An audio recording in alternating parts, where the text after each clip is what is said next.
আসসালামু আলাইকুম। সত্তাস কুকিংয়ে সকলকে স্বাগতম।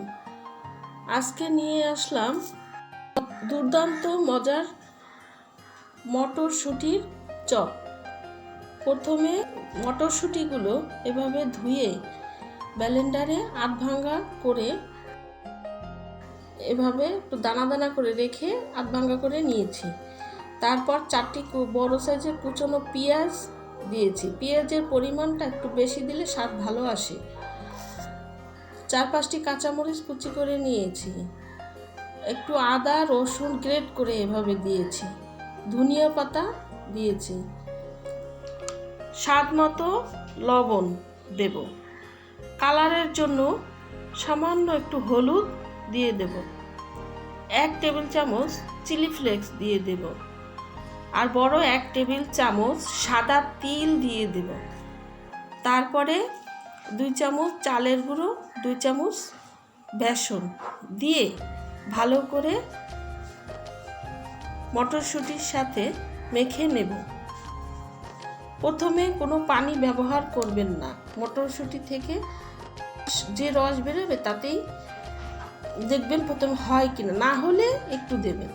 তারপরে আরও চটপটা স্বাদের জন্য একটু চিনি দিয়ে দেব। তারপরে 2 হাতে একটু সাদা তেল মেখে এভাবে প্রথমে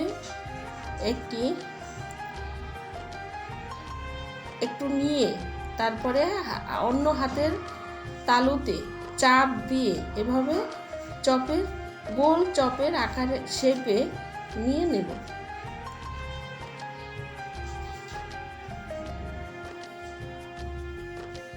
এভাবে আমি প্রতিটা পিস